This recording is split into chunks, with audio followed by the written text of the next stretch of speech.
Beneath the soaring domes and ancient frescoes of the Vatican, a quiet revolution is unfolding. But this isn't a story about grandeur or glory. It's about a struggle that cuts to the core of what the Church stands for. Picture a world where tradition reigns supreme, where every decision echoes the voices of the past. But today, those voices are being challenged by a new generation that refuses to stay silent. In these sacred halls where power has always been tied to the preservation of the old ways, a young priest dares to ask the unthinkable. What if the Church is no longer in touch with the people it's meant to serve? Father Michael's journey isn't just about faith. It's about confronting the deep-seated prejudices and unspoken fears that have kept the Church from evolving. This is a man who knows that change is not only necessary but inevitable, and he's willing to risk everything to make it happen. As we delve into this story, you'll see the battle lines drawn between those who cling to the past and those who see a future where the Church truly reflects the diversity of its followers. This isn't just a conflict within the walls of the Vatican. It's a reflection of the larger struggle for equality and justice in our world. So stay with us, because what unfolds here might just change the way you see faith, power, and the fight for a more inclusive future. The Vatican's morning light streamed through the stained glass windows, casting vibrant patches of color onto the marble floor. Father Michael adjusted his robe, feeling the familiar knot of anxiety tighten in his chest. Today wasn't just another meeting. Today was the day he would finally present his ideas to the higher-ups. The pressure was on, and the weight of it all was heavy enough to make even a saint break a sweat. He could almost hear his mother's voice in his head, reminding him that his voice was his most powerful tool. "Michael," she would say, her voice full of warmth and wisdom, "a voice like yours can move mountains." But as he straightened his collar and tried to calm his racing heart, he couldn't help but wonder if those mountains were about to topple on top of him.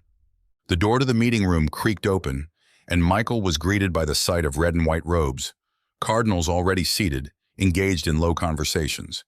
He took a deep breath and stepped inside, his footsteps echoing in the vast space. As he made his way to his seat, he felt the weight of their gazes, their whispers quieting as he passed. It was a familiar feeling, that sense of being out of place, like a child trying to join the adults' table at Thanksgiving. At the head of the table sat Cardinal Giovanni, his stern face a picture of stoic authority. The man had a reputation, one of those who believed that tradition was the only true compass, and any deviation from it was a one-way ticket to chaos. Michael had heard the stories, how the cardinal would quash any idea that even hinted at change. The thought crossed his mind that Giovanni probably saw him as nothing more than a young upstart, eager to shake things up without fully understanding the consequences. As the meeting began, the usual formalities were observed. Blessings were given, reports were shared, and all the while Michael sat there, his mind racing as he rehearsed his points one last time. The discussion eventually shifted to outreach efforts in Africa, a topic Michael was passionate about.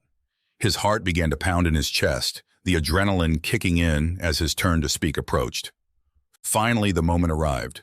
"With all due respect," Michael began, his voice steady despite the nerves fluttering in his stomach, "I believe that the Church could greatly benefit from embracing more culturally relevant approaches in its missionary work, specifically in Africa."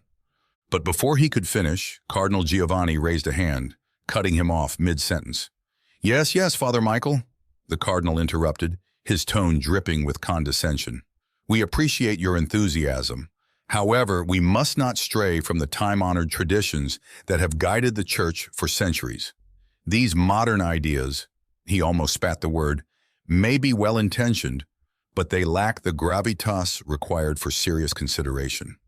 The room fell silent, the tension palpable as all eyes turned to the cardinal. Michael felt his face flush with anger, but he kept his expression neutral, refusing to let the frustration show. He had expected this. He knew the cardinal would be resistant to change, but it still stung to be dismissed so casually. "Thank you, Your Eminence," Michael replied, his voice controlled but edged with frustration. "But if I may, the situation in Africa is unique. The people there are incredibly devout, but they also have their own rich cultural heritage. If we could find a way to integrate—" "Father Michael," The cardinal interrupted again, his smile as patronizing as it was cold. "I'm sure your experiences in the field have been enlightening, but the Church has its methods, refined over centuries. We must be cautious of changes that could disrupt the delicate balance we have worked so hard to maintain." Michael clenched his jaw, swallowing the retort that burned on the tip of his tongue. The delicate balance the cardinal referred to felt more like a refusal to acknowledge the world outside these hallowed walls. It was almost comical, really. This insistence on keeping everything the same in a world that was constantly changing. He could practically hear his friends back home teasing him. "Michael, you've got more patience than a saint. We would have lost it by now." But patience was exactly what he needed at this moment. He forced a tight smile and nodded. "Of course, Your Eminence," he said, his tone polite but firm. Internally, he was fuming. As the discussion moved on, leaving his points in the dust, Michael let his mind drift back to simpler times, like that one time when Mrs. Thompson, the elderly woman at his parish, insisted he was folding the altar linens wrong. "It's been done this way for 50 years, she had huffed, waving her finger at him. He had smiled, nodded, and continued folding them the way he preferred once she wasn't looking. It was a small act of rebellion, but one that gave him a quiet sense of satisfaction. Funny how those small-town squabbles could feel so similar to this high-stakes Vatican meeting. A soft cough brought him back to the present. Michael looked up to see the Pope himself entering the room. His presence commanded instant respect, the room falling into a hushed reverence. The Pope took his seat at the head of the table, his gaze sweeping across the room until it landed on Michael. There was something in the Pope's eyes, something warm, understanding, perhaps even supportive. Michael's heart skipped a beat. Was this a sign? Could the Pope be on his side? The Pope gave a slight nod, acknowledging Michael with a warmth that contrasted sharply with the Cardinal's earlier dismissiveness. "Let us proceed," the Pope said, his voice gentle yet firm, carrying a weight that silenced any further dissent. Michael couldn't help but feel a flicker of hope. Maybe, just maybe, his voice would be heard after all. But before he could let that hope take root, the Cardinal spoke up again, his tone as icy as ever. "Your Holiness, if I may," he began, turning to the Pope with a calculated smile, "I believe we must be cautious of entertaining ideas that, while well-meaning, could lead us astray from the core principles of our faith." The Pope raised an eyebrow, clearly unimpressed with the Cardinal's thinly veiled critique. He said nothing, simply gesturing for the meeting to continue. Michael's frustration simmered, the familiar feeling of helplessness creeping back in. It was as if he were trying to move a mountain with a spoon. No matter how much he dug, the mountain remained stubbornly in place. Yet that flicker of hope remained, faint but persistent. Maybe the Pope had noticed something the others hadn't. Maybe he was more open to Michael's ideas than the Cardinal realized. Maybe there was still a way to break through the wall of tradition that seemed so impenetrable. As the meeting dragged on, Michael's determination solidified. He couldn't just let this go. He had to find a way to make them see, to make them understand that this wasn't about tearing down the Church's traditions, but about finding new ways to keep those traditions alive in a world that was constantly evolving. When the meeting finally ended, Michael lingered behind, gathering his thoughts. He wasn't sure what his next move would be, but one thing was certain: this wasn't over, not by a long shot. As Father Michael left the meeting room, the Cardinal's dismissive words echoed in his mind, each one stinging more than the last. He had known it would be difficult to get through to the old guard, but knowing didn't make it any easier to swallow. His thoughts were a jumble of frustration and determination, the two emotions locked in a battle as fierce as the one he had just faced in that room. He hadn't gone far when he heard footsteps quickening behind him. "Michael, wait up," called a familiar voice, breaking through the haze of his thoughts. He turned to see Father Roberto hurrying to catch up, his usual easy smile in place. Roberto was one of those people who could find humor in just about anything, a trait that Michael appreciated more than ever right now. "Don't let him get to you," Roberto said, falling into step beside Michael. The Cardinal's just doing what he does best, keeping his white-knuckled grip on the past. The man wouldn't know a good idea if it came wrapped in gold leaf and delivered on a silver platter. Michael couldn't help but chuckle at that, despite the lingering frustration. "Yeah, I noticed," he said dryly. "But it's not just him. It's the whole system. They're so set in their ways that they can't even see that the world is changing around them. Roberto nodded, his expression growing more thoughtful. You're not wrong, he agreed. But here's the thing. You've got to play the long game with these guys. You can't just shove change down their throats. You've got to make them think it was their idea all along. Let them feel like they're in control, even when they're not. Michael sighed, running a hand through his hair. I know you're right, but it's hard not to feel like I'm just banging my head against a brick wall. Every time I try to make a point, they shut me down before I can even finish a sentence. It's like they've already made up their minds, and nothing I say is going to change that. Roberto gave him a sympathetic look. That's because they're scared, Michael. Change is scary, especially for people who've built their whole identity around resisting it. But don't lose hope. Even the toughest walls can be brought down with the right tools. You've just got to find the crack. Michael smiled at the metaphor, even if it did feel a bit cliché. The right tools, huh? Any idea where I can get a jackhammer? Roberto grinned, the humor back in his eyes.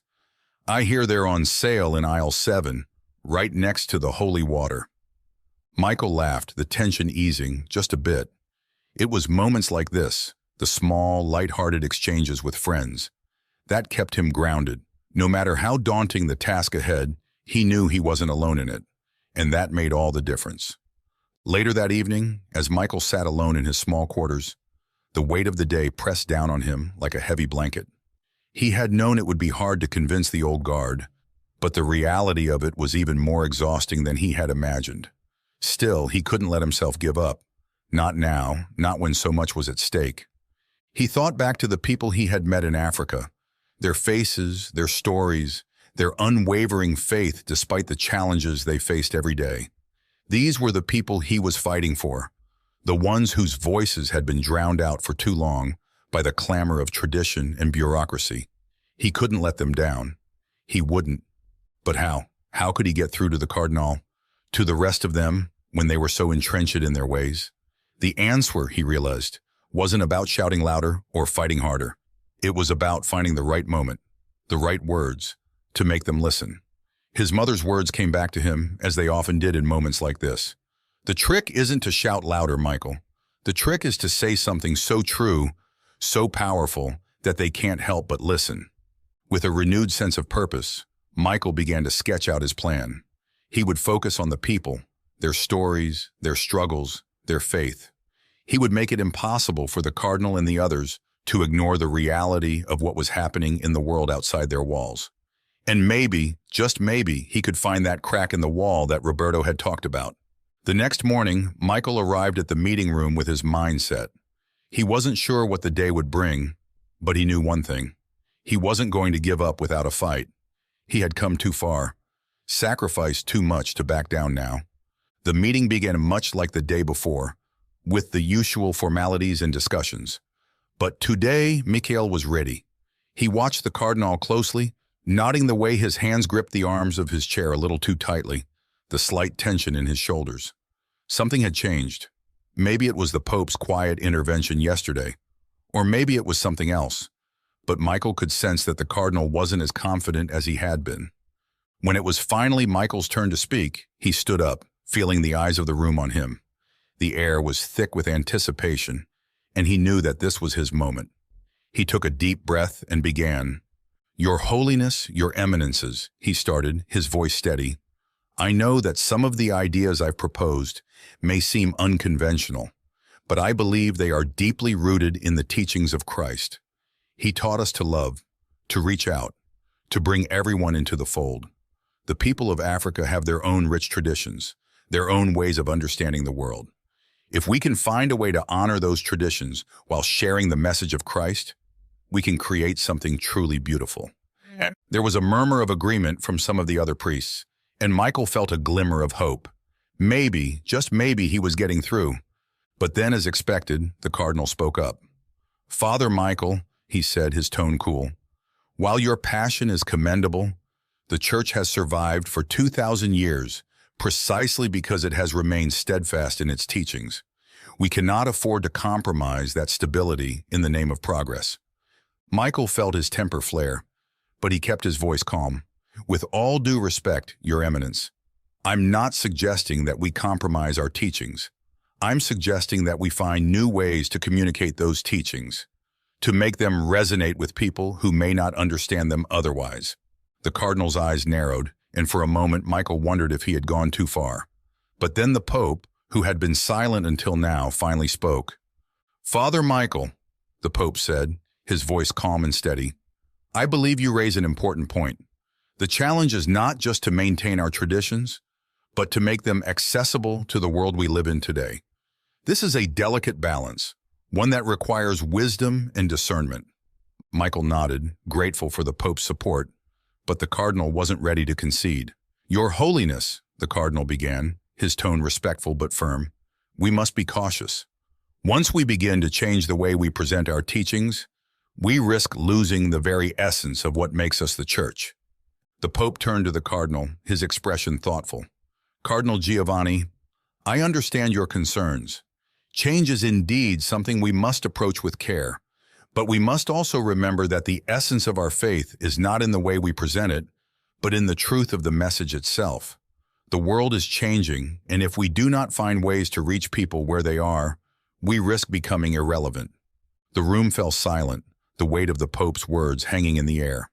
Michael watched the Cardinal closely, noting the way his jaw clenched, the tension in his posture. It was clear that the Pope's words had hit their mark. But whether they would be enough to sway the Cardinal remained to be seen. When the meeting finally ended, Michael left the room feeling a mix of emotions, relief, hope, and a lingering uncertainty. He had made his case and he had done it well, but the battle was far from over. The Cardinal was a formidable opponent, and Michael knew that he wouldn't back down easily. But as he walked back to his quarters, he couldn't help but feel a sense of accomplishment. He had stood his ground, he had been heard, and most importantly, he had the Pope's support. The road ahead would be challenging, but for the first time, Michael felt like he was on the right path. That evening, as Michael prepared for bed, he thought about the people he was fighting for, the people whose voices had been silenced for too long. He thought about the children he had met in Africa, their bright eyes full of hope, and the elders who had shared their wisdom with him. These were the people who needed him to keep fighting, to keep pushing for change, no matter how difficult it might be. And as he drifted off to sleep, Michael made a silent promise to himself. He would not give up. He would continue to fight, to speak out, to make his voice heard. Because in the end, it wasn't just about him. It was about something much bigger. It was about the future of the Church, and about making sure that future was one that included everyone, no matter where they came from or what they believed. The next morning, Michael woke up with a renewed sense of purpose. He knew that the battle was far from over, but he was ready to face whatever challenges lay ahead.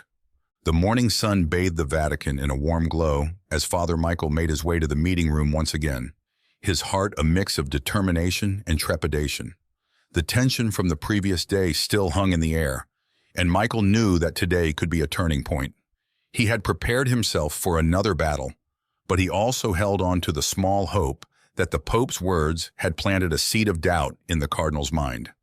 As he approached the room, he was joined by Father Roberto, who, as usual, was armed with his trademark grin. "Ready to slay the dragon again?" Roberto asked, his tone light, but his eyes serious. Michael chuckled, grateful for the humor. "Always," he replied, "but I'm hoping we're closer to convincing him that dragons don't belong in the 21st century. Roberto laughed, clapping Michael on the back. "Now there's the spirit. Just remember, even dragons can't resist a good story. Maybe today's the day we spin the tale that finally gets through to him." Michael nodded, his mind already turning over the points he planned to make. He had a strategy, a way to approach the discussion that focused on the people rather than the doctrine. After all, how could anyone argue against the real-life experiences of those who were most affected by the Church's decisions? As they entered the meeting room, Michael noticed something different. There was a quiet murmur among the priests, a sense of anticipation that hadn't been there before. Perhaps it was the Pope's influence, or perhaps it was the growing realization that change was inevitable. Whatever it was, Michael could feel the shift in the atmosphere, and it gave him a small boost of confidence. The meeting began with the usual formalities, but it wasn't long before the topic of African outreach was back on the table.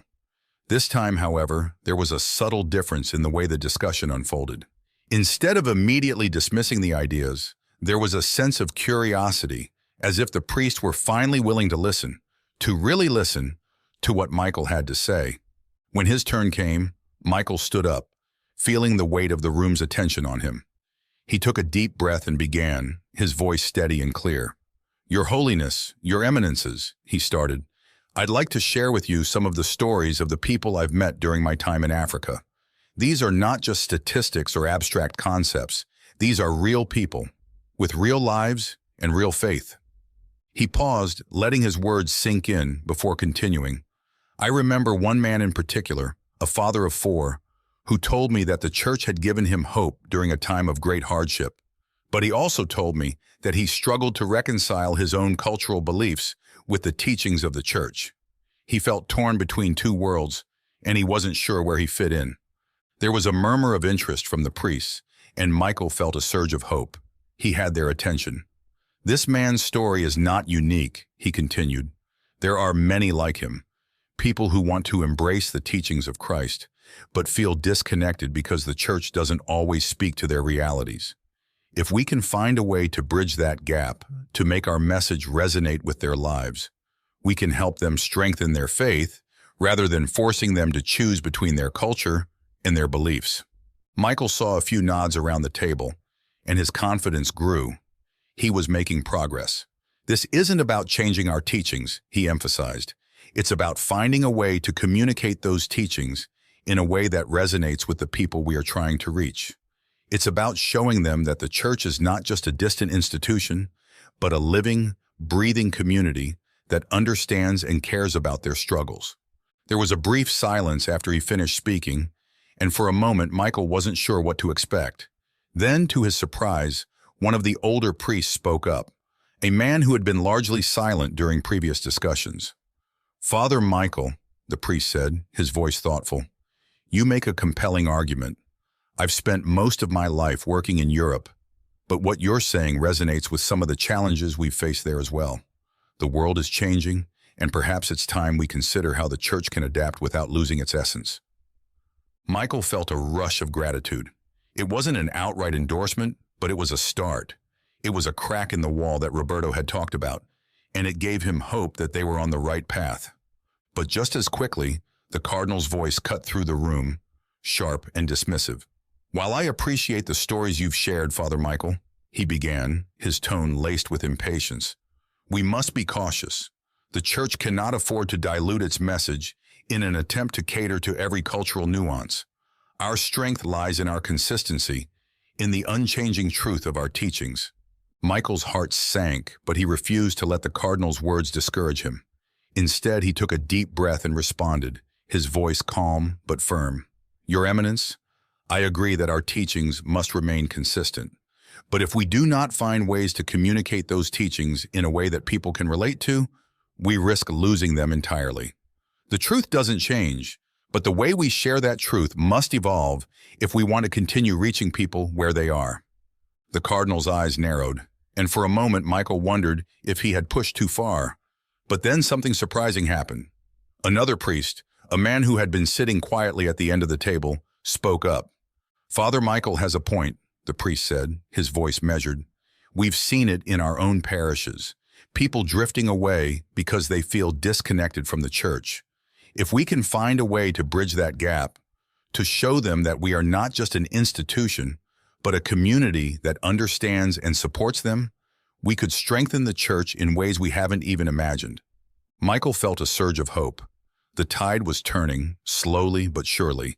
The conversation continued, with more priests chiming in, offering their thoughts and concerns. It wasn't a unanimous agreement by any means, but it was a start, a sign that they were finally beginning to see the value in what he was proposing. The meeting went on for another hour, with the discussion ebbing and flowing. But Michael remained focused, determined to keep pushing forward. By the time it ended, he was exhausted but also cautiously optimistic. He had managed to shift the conversation, to get the others to see that there was more to this issue than just tradition versus change. As the priest began to file out of the room, Michael caught the Pope's eye. The Pope gave him a small nod, a gesture that spoke volumes. It wasn't a victory, not yet, but it was a sign that he was on the right path. And that, for now, was enough. Later that evening, as Michael walked through the quiet streets of Rome, he felt a sense of peace that had been missing for days. The battle was far from over, but today had been a step in the right direction. He thought about the man he had spoken about in the meeting, the father of four who had felt so torn between his faith and his culture. Michael had promised himself that he would fight for people like him, and today he had made good on that promise. As he continued down the cobblestone streets, the lights of the city twinkling around him, Michael allowed himself a small smile. The road ahead would be long and difficult, but for the first time in a while, he felt like he wasn't walking it alone. That night, as he lay in bed, Michael thought about the day's events, about the progress they had made and the challenges that still lay ahead. He knew that there would be more battles to fight, more obstacles to overcome, but he also knew that he was ready for them. And with that thought in mind, he finally drifted off to sleep, his heart lighter than it had been in days. The next morning, Michael awoke with a renewed sense of purpose. The road ahead was still uncertain, but he felt a quiet confidence that they were on the right path. As he prepared for the day, he thought about the people he was fighting for, the people whose voices had been silenced for too long. And with that thought, he knew that no matter what challenges lay ahead, he would face them head-on, with his head held high and his heart full of determination. As the days passed, the tension within the Vatican seemed to grow thicker, like a storm cloud hanging overhead. Father Michael could feel it in every meeting, in every conversation. There was a sense that something was coming to a head, that the battle he had begun was slowly but surely reaching a critical point. Cardinal Giovanni, for his part, seemed to be growing more rigid by the day. His usual air of stoic authority was now tinged with an unmistakable edge of defensiveness. Michael had caught the cardinal glancing at him more than once during meetings. His eyes narrowed, as if trying to figure out what Michael's next move might be. But what troubled Michael more than the cardinal's hostility was the man's growing isolation. Giovanni had always been a formidable figure, respected and even feared by many within the church. But now it seemed that his refusal to adapt, to even consider the possibility of change, was driving a wedge between him and the others. Priests who had once looked to him for guidance were beginning to distance themselves, their loyalty slowly shifting as they realized that the world was changing, whether they liked it or not. Michael knew that the cardinal's backstory was part of what made him so resistant to change. Giovanni had risen through the ranks of the church at a time when tradition was revered above all else. He had fought hard to protect those traditions, to maintain the stability of the church during times of great upheaval. And in many ways, his success in doing so had defined his career, his identity. But now that very success had become a cage, trapping him in a mindset that couldn't adapt to the new challenges the church was facing. One afternoon, after another tense meeting, Michael found himself walking through the Vatican gardens, trying to clear his mind. The cool breeze and the scent of blooming flowers offered a brief respite from the weight of his responsibilities.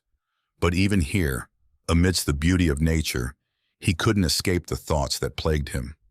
As he wandered down a quiet path, he noticed a figure sitting on a bench beneath a large oak tree. It was the Pope, his head bowed as if in deep thought. Michael hesitated for a moment, not wanting to intrude, but the Pope looked up and saw him. "Father Michael," the Pope called out, his voice warm and inviting. "Come, sit with me." Michael approached, taking a seat beside the Pope. For a moment they sat in silence, the only sounds the rustling of leaves and the distant chirping of birds. "You seem troubled," the Pope said finally, turning to Michael with a gentle smile. Michael sighed, running a hand through his hair. "I suppose I am, Your Holiness," he admitted. "The discussions we've been having, they weigh heavily on me. I want to do what's right, but I can't help feeling that I'm pushing against a wall that won't budge." The Pope nodded, his expression thoughtful. "Change is never easy," he said quietly, "especially within an institution as old and revered as the Church. But sometimes the hardest battles are the ones most worth fighting." Michael looked down at his hands, struggling to find the right words. I respect Cardinal Giovanni, he said slowly. I understand where he's coming from, but I also believe that if we don't adapt, we risk losing something far more important than tradition. We risk losing our connection to the people. The Pope remained silent for a moment, his gaze distant. When he spoke again, his voice was tinged with a sadness that Michael hadn't heard before. Cardinal Giovanni has served the Church faithfully for many years. His dedication is unquestionable, but I fear that his inability to embrace change may be his undoing. Michael glanced at the Pope, surprised by the candidness of his words. Do you think there's any way to reach him? He asked. The Pope sighed, leaning back against the bench. I don't know, he admitted, but I do know that we must try. Giovanni is not an evil man, Michael. He is a man who has built his life around a certain set of beliefs, and now those beliefs are being challenged. It is not an easy thing to face. Michael nodded, understanding the Pope's words. He had always known that the Cardinal's resistance wasn't born out of malice, but out of fear. Fear of losing control, of losing his place in a world that was moving on without him. I will continue to do my best, Michael said, his voice resolute. I won't give up. The Pope smiled, placing a hand on Michael's shoulder. That is all I can ask of you, he said gently. Remember, Michael, that even the smallest light can pierce the darkness. Keep shining your light, and perhaps in time, it will help guide Giovanni out of the shadows. As they sat together in the peaceful garden, Michael felt a renewed sense of purpose. The Pope's words had given him the strength he needed to continue, even in the face of such overwhelming opposition. He knew the road ahead would be difficult, but he also knew that he wasn't walking it alone. The following days were a blur of meetings and discussions, each one more intense than the last. The tension between Michael and Cardinal Giovanni was palpable, a constant undercurrent that everyone in the room could feel. But despite the Cardinal's continued resistance, Michael could sense a shift in the atmosphere. More and more priests were beginning to see the value in what he was proposing, and the Pope's quiet support had given him the courage to keep pushing forward. But the Cardinal was not one to back down easily. His arguments grew sharper, his tone more forceful, as he tried to rally support for his side. He spoke passionately about the dangers of abandoning tradition, of losing the essence of what made the Church strong. And while his words were powerful, Michael could see that they were starting to lose their impact. One day, after a particularly heated exchange, Michael found himself once again in the Vatican gardens, seeking solace in the quiet beauty of the surroundings. He wasn't surprised when he saw Cardinal Giovanni walking down the path, his steps slow and deliberate. It was clear that the Cardinal had sought out this moment of solitude for the same reason Michael had, to escape, if only for a moment, the weight of the decisions that lay ahead. Michael hesitated, unsure whether to approach the Cardinal or to give him the space he clearly needed. But before he could make up his mind, the Cardinal looked up and saw him. For a long moment, they simply stared at each other, the tension between them as thick as the summer air. Then, to Michael's surprise, the Cardinal spoke. Father Michael, he said, his voice quieter than usual, would you walk with me? Michael nodded, falling into step beside the Cardinal as they continued down the path. They walked in silence for a while, the only sounds the crunch of gravel beneath their feet and the distant chirping of birds. Do you know why I became a priest? The Cardinal asked suddenly, his voice breaking the silence. Michael shook his head, unsure of where this conversation was going. No, Your Eminence, he replied, but I would like to. The Cardinal sighed, his gaze distant as if he were looking back into a past long forgotten.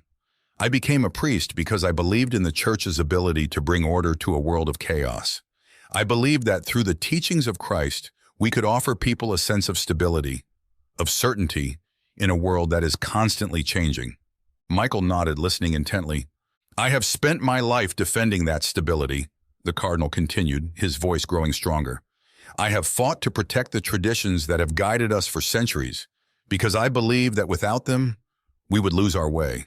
And now you come to me with your ideas of change, of adaptation, and I find myself wondering if I have been fighting the wrong battles all along. Michael's heart skipped a beat at the Cardinal's words. Was this it? Was this the breakthrough he had been hoping for? Your Eminence, Michael began carefully, I don't believe you've been fighting the wrong battles. I believe you've been fighting to protect something that is incredibly important. But I also believe that the world is changing, and if we do not find a way to adapt, we risk losing the very people we are trying to protect." The cardinal stopped walking, turning to face Michael. "And what if we lose ourselves in the process?" he asked, his voice filled with an emotion that Michael had never heard from him before. Michael met the cardinal's gaze, his own voice steady. "We won't," he said firmly, "because at the heart of everything we do, at the heart of our teachings, is the message of Christ. That will never change, no matter how the world around us evolves." For a long moment, the cardinal said nothing, his expression unreadable. Then slowly, he nodded. "Perhaps you are right," he said quietly. "Perhaps it is time to consider that the world we once knew is gone, and that a new world is taking its place." Michael felt a rush of relief, of hope. It wasn't a victory, not yet, but it was something. It was a sign that the walls were beginning to crack, that maybe, just maybe, they could find a way forward together. As they continued walking, the tension between them seemed to ease, replaced by a tentative understanding. They spoke little, but the silence was no longer filled with animosity. Instead, it was a silence of contemplation, of two men who were beginning to see each other in a new light. By the time they reached the end of the path, Michael felt a sense of peace that had been missing for a long time. In the days that followed, there was a palpable shift in the air at the Vatican. The tension that had been simmering beneath the surface was now rising to a boil, and everyone could feel it. The discussions were more heated, the stakes higher. It was as if the entire church was holding its breath, waiting for something, anything to break the impasse. Father Michael felt it too. Every meeting, every conversation seemed to be inching closer to a decisive moment, one that would either solidify the changes he was advocating for or crush them under the weight of centuries-old tradition. The pressure was immense, but he knew he couldn't afford to falter now. He had come too far, invested too much to back down. Cardinal Giovanni, however, was not going to make it easy. His resistance had only hardened, his arguments more fervent. He had rallied his supporters, those who feared that any deviation from tradition would spell disaster for the Church. The cardinal's voice was powerful, filled with conviction, and he wielded it like a weapon, cutting down any suggestion of change with swift precision. But Michael had allies too. The Pope's quiet but firm support had emboldened him, and he could sense that more and more priests were beginning to see the wisdom in his proposals. They might not have been vocal yet, but their eyes told the story. They were watching, waiting, and ready to follow if Michael could lead them through this storm. The turning point came during a particularly intense meeting, one where the tension was so thick it seemed to hang in the air like a tangible force. The discussion had once again turned to the issue of African outreach, and as expected, the cardinal was prepared with his usual objections. "Your Holiness," the cardinal began, his voice steady and commanding, "we must not be swayed by the allure of change for change's sake. The Church's teachings are eternal, unchanging. To alter our approach now, to bend to the whims of the modern world, would be to betray everything we stand for." Michael listened, his jaw clenched, but he remained silent, waiting for the right moment to speak. The cardinal's words were powerful, but they were also predictable. Michael knew that he needed to offer something more, something that would not only counter the cardinal's arguments, but also inspire those who were still on the fence. When the cardinal finished, Michael stood, feeling the weight of the room's attention shift to him. He took a deep breath, the words he had prepared carefully crafted to resonate with both the heart and the mind. "Your Holiness, Your Eminences," he began, his voice calm but strong, "I understand the concerns that have been raised. Tradition is important, and the teachings of the Church are indeed eternal. But we must remember that our mission is not only to preserve these teachings, but to share them with the world. And the world, as we all know, is changing." He paused, letting his words hang in the air for a moment before continuing. "The people we are trying to reach, the people who are looking to the Church for guidance and support, are living in a world that is very different from the one our traditions were born in. They are facing challenges and realities that we cannot ignore if we truly want to be their shepherds." There was a murmur of agreement from some of the priests, and Michael felt a surge of hope. He could see it in their eyes. They were listening, truly listening. "This is not about changing our teachings," Michael continued, his voice growing stronger with each word. "It is about finding new ways to communicate those teachings, to make them accessible and relevant to the lives of the people we serve. If we fail to do that, we risk losing them, not because our teachings are flawed, but because we have failed to meet them where they are." The Pope, who had been silent throughout the discussion, finally spoke, his voice calm but filled with authority. "Father Michael raises a valid point," he said, his gaze sweeping across the room. "The world is indeed changing, and it is our responsibility to ensure that the Church remains a guiding light in the lives of all people, regardless of the era they live in." The Cardinal's expression remained stoic, but there was a flicker of something, perhaps doubt or perhaps realization, that crossed his face. For a moment it seemed as though he might concede, might finally acknowledge the need for adaptation. But then he spoke, his voice unwavering. "Your Holiness," the Cardinal said, his tone respectful but firm, "I understand the need to reach out to the world, but I must caution against the dangers of compromise. Once we begin to change the way we present our teachings, where does it end? How do we ensure that the essence of our faith remains intact?" The Pope nodded thoughtfully, acknowledging the Cardinal's concerns. "That is indeed the challenge," he said, "but it is not an insurmountable one. The essence of our faith is not found in the specific words we use, but in the truths those words convey. We must be wise in our approach, but we must also be bold in our mission." Michael could feel the tension in the room shift, the balance of power subtly tilting.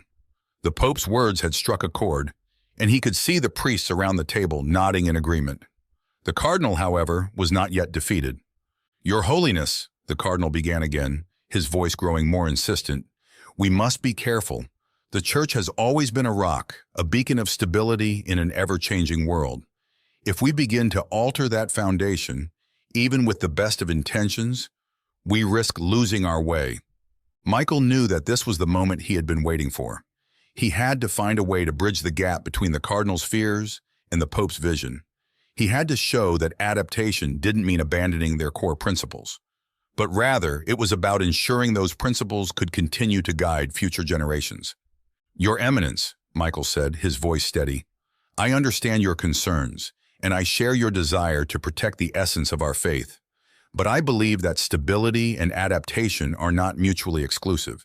In fact, I believe that the true strength of the Church lies in its ability to endure, not by remaining static, but by evolving to meet the needs of the people it serves." The Cardinal's eyes narrowed slightly, but he remained silent, allowing Michael to continue. "The world is changing," Michael said, his voice filled with conviction. "But the truths we hold dear are timeless. Our challenge is not to resist change at all costs, but to find the balance between preserving those truths and presenting them in a way that resonates with the people of today. If we can do that, we will not only protect the essence of our faith, but we will also ensure that it continues to be a source of strength and guidance for generations to come." There was a moment of silence, the weight of Michael's words settling over the room. He could see the priests exchanging glances, their expressions thoughtful. The Pope nodded slowly, his eyes fixed on the Cardinal. "Cardinal Giovanni," the Pope said, his tone gentle but firm, "I believe that Father Michael is right. Our mission is not just to preserve the past, but to guide the future.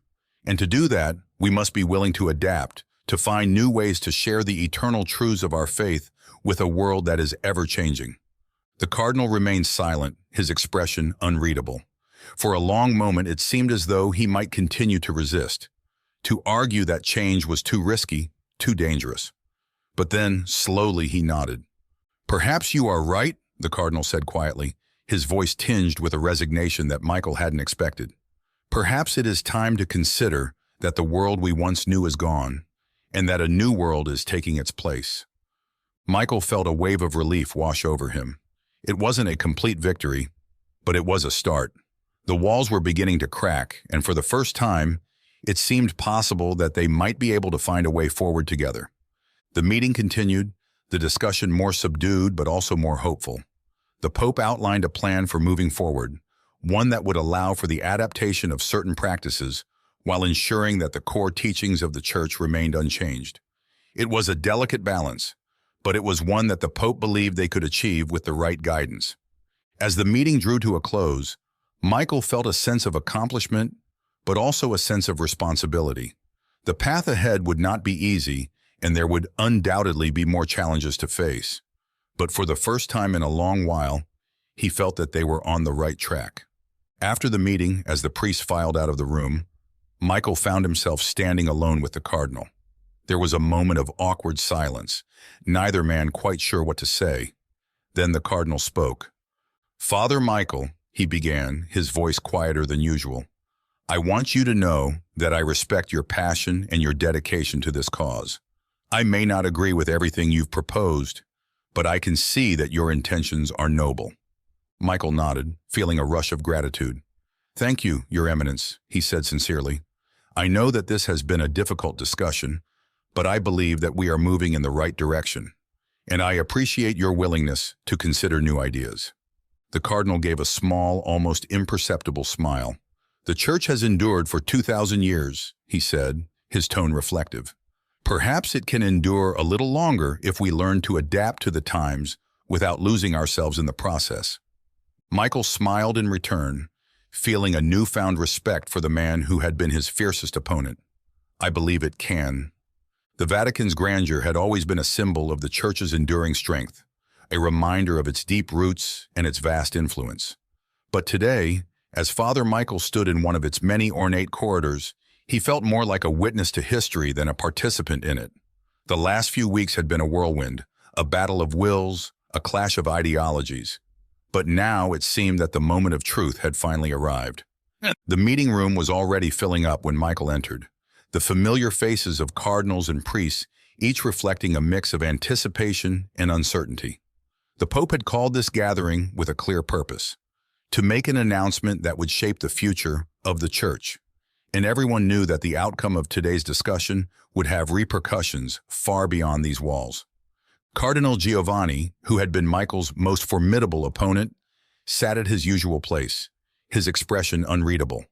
Over the past few days, there had been moments, brief, fleeting moments, where it seemed that the cardinal might be softening, that he might be starting to see the need for change. But Michael knew better than to assume victory before it was assured. The cardinal was a man of deep convictions, and if there was to be any shift in his stance, it would have to be earned. The Pope entered the room with his usual calm demeanor, his presence commanding instant respect. As he took his seat at the head of the table, the room fell into a reverent silence, all eyes on him. Michael felt his heart begin to race, the weight of the moment pressing down on him like a physical force. "Thank you all for being here," the Pope began, his voice steady and measured. "We have spent many weeks discussing the challenges and opportunities that lie before us. And now it is time for us to make a decision that will shape the future of our Church." The Pope's words hung in the air, and Michael could feel the tension in the room rising. This was it, the moment they had all been waiting for. The Pope's next words would determine whether the Church would move forward, embracing the changes that Michael and others had fought so hard for, or whether it would retreat into the safety of tradition, closing itself off from the world outside. The Pope turned his gaze to Cardinal Giovanni, his expression thoughtful. "Cardinal Giovanni," he said, his tone gentle but firm, "you have been a steadfast guardian of our traditions, and your dedication to the Church is unquestionable. But today I must ask you to consider whether there is a way for us to honor our past while also embracing the future." The cardinal remained silent, his eyes fixed on the Pope. For a moment the room was so still that Michael could hear his own heartbeat in his ears. Then slowly the cardinal spoke. "Your Holiness," he began, his voice calm but tinged with emotion, "I have spent my life defending the traditions of the Church because I believe that they are the foundation upon which our faith is built. But I also understand that the world is changing, and that we must find a way to bring our message to those who may not yet know it." The room seemed to hold its breath as the cardinal continued, his tone more reflective now. "I have resisted the changes that have been proposed because I feared that they would weaken the Church, that they would lead us down a path where we might lose ourselves. But perhaps Perhaps I have been too focused on the dangers and not enough on the opportunities. Michael felt a surge of hope. This was the most conciliatory the Cardinal had ever been, and it was clear that the Pope's words had reached him. But would it be enough? The Cardinal took a deep breath, his gaze moving around the room, meeting the eyes of the other priests and cardinals who had been part of this journey. "I do not wish to see the Church become something it is not," he said slowly. "But I also do not wish to see it become irrelevant in a world that is crying out for guidance. If we can find a way to embrace change without losing our essence, then perhaps that is a path worth considering." The Pope nodded, his expression one of quiet approval. "Thank you, Cardinal Giovanni," he said, his voice warm. "Your wisdom and insight are invaluable to us all, and I believe that with your support, we can find a way to move forward together, as one church." Michael could hardly believe what he was hearing. The Cardinal, the man who had been the staunchest opponent of any change, was now acknowledging the need for adaptation. It wasn't a complete victory, but it was a significant step in the right direction. The Pope turned his attention back to the room at large. "We have an opportunity before us," he said, his voice carrying the weight of the moment. "An opportunity to reaffirm our commitment to the teachings of Christ, while also finding new ways to share those teachings with a world that is in desperate need of them. This is not a decision to be made lightly, but it is one that I believe we must make if we are to fulfill our mission." There was a murmur of agreement from the priests and cardinals around the table, and Michael felt a sense of relief wash over him. The tide was turning, slowly but surely. The Pope continued outlining a plan that would allow for the gradual introduction of new practices and approaches, all while maintaining the core principles of the Church. It was a plan that struck a delicate balance between tradition and innovation, one that would require careful stewardship but held the promise of a brighter future. As the Pope spoke, Michael couldn't help but think about the people he had met in Africa, their faces, their stories, their unwavering faith. This was for them, he reminded himself. This was for all the people who had felt disconnected from the Church, who had longed for a place where their voices could be heard, their lives understood. When the meeting finally came to a close, Michael felt a profound sense of accomplishment, but also a deep sense of responsibility. The path ahead would be challenging, and there would be many more battles to fight. But for the first time in a long while, he felt that they were truly moving in the right direction. As the priests and cardinals began to file out of the room, Michael found himself once again standing alone with Cardinal Giovanni. There was a moment of silence between them, both men reflecting on the journey that had brought them to this point. Finally, the Cardinal spoke, his voice quiet but sincere. "Father Michael," he said, "you have shown great courage and conviction in these discussions. I may not agree with everything you have proposed, but I respect your dedication to the Church and to the people we serve." Michael nodded, feeling a surge of gratitude. "Thank you, Your Eminence," he replied. "I know that this has been a difficult process, but I believe that we are on the right path, and I am grateful for your willingness to consider new ideas." The Cardinal gave a small, almost imperceptible smile. "The Church has endured for 2,000 years, he said, his tone reflective. "Perhaps it can endure a little longer if we learn to adapt to the times without losing ourselves in the process." Michael smiled in return, feeling a newfound respect for the man who had been his fiercest opponent. "I believe it can," he said simply. As they left the meeting room together, Michael felt a sense of peace that had been missing for a long time. The battle was not over, far from it, but for the first time, he felt that they were truly fighting for the same cause. That evening, as Michael walked through the quiet streets of Rome, the city's lights twinkling around him, he allowed himself to reflect on the journey that had brought him here. It had been a long, difficult road, filled with challenges and obstacles, but it had also been a journey of growth, of learning, and of hope. And as he looked up at the night sky, the stars shining brightly above, Michael made a silent vow to himself. He would continue to fight for the people who needed the Church's guidance, for those who had been marginalized or forgotten. He would fight to ensure that the Church remained a beacon of hope, a place where all were welcome, regardless of their background or beliefs. Because in the end, that was what the Church was truly about. Not just the preservation of tradition, but the sharing of love, compassion, and understanding with a world that so desperately needed it. And with that thought, Michael turned and walked on, ready to face whatever challenges the future might hold, confident that he was walking the path he was meant to walk, one step at a time. That's it, everyone. What do you think of Father Michael's journey to bring change within the church? Which moment struck a chord with you? Share your thoughts in the comments below, and let us know if there's another story of faith, courage, or transformation you'd like to explore next. Don't forget to subscribe for more inspiring tales like this one, and hit the notification bell so you never miss an update. Together, let's continue walking the path of understanding and hope, one step at a time. Until next time, stay curious and keep the faith alive.